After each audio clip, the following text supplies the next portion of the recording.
எல்லாரும் எப்படி இருக்கீங்க? நல்லா இருக்கீங்களா? அன்றைக்கி தீவிர என்ன பண்ணுவோம்னா வடக்குழம்பு தான் செய்யணும். வாங்க வீடியோக்குள்ள போகணும். இதுக்கு தேவையானது அளவு வந்து கடலப்பருப்பும் துவரம்பருப்பும் ஊற வச்சுருக்கேன். ஊறட்டும் அரைச்சிட்டு வந்துடலாம்.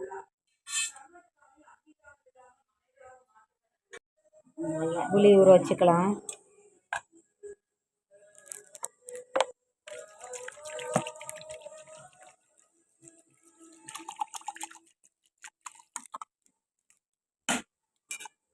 புளி ஊறட்டும். போடு. கடலப்பருப்பு தனியா கடலப்பருப்பும் துவரம்பருப்பும் ஊற வச்சுருக்கேன். வச்சுக்கலாம். ஒன்றா போட்டால் ஓடுதானு எல்லாம் ஒன்றா எல்லாத்தையும் போடலாம். சோம்பும் ஜீரகமும் போட்டுக்கலாம். தேங்காய் அரைச்சிட்டு வந்துடலாம். புளி கரைச்சிக்கலாம் குழம்புக்கு.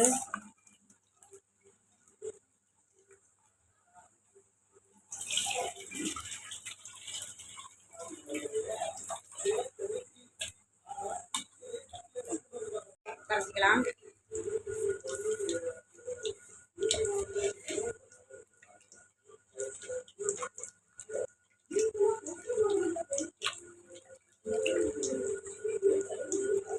தேங்காய் ஊற்றிக்கலாம்.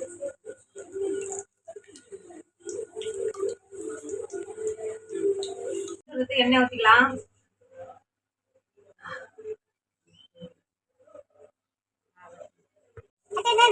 உடனே தட்டி எடுக்கலாம்.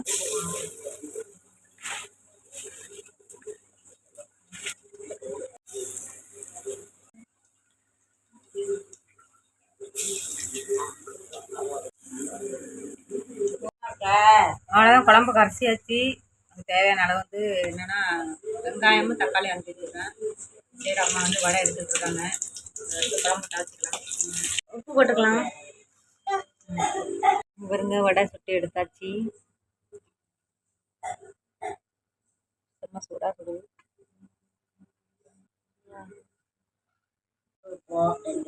சட்டு அஞ்சிட்டு எண்ணெய் ஊற்றிக்கலாம்.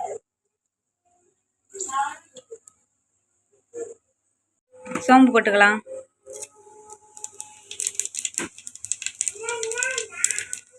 சோம்பு நல்லா பொரிஞ்சிட்டு போட்டுக்கலாம். இங்கே நல்லா வாங்கட்டும்.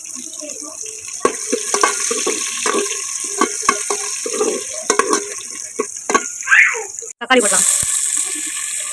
இப்படிதான் உட்கார வதங்கிட்டு இப்போ குழம்ப கரைச்சி ஊற்றிக்கலாம்.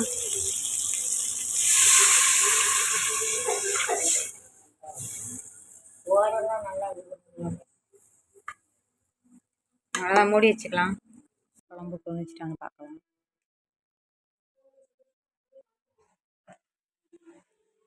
குழம்பு இப்போ தான் கொதிய ஆரம்பிக்குது.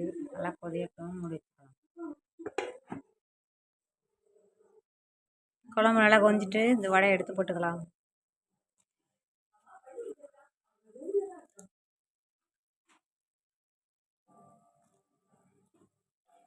அவ்வளோதாங்க, சூப்பரான வடக்குழம்பு ரெடி ஆயிடுச்சு. எங்கள் வீட்டில் நைட்டு சாப்பாடு இன்றைக்கி வடக்குழம்பு. உங்கள் வீட்டில் என்ன சாப்பாடுன்னு கமெண்ட் பண்ணுங்கள்.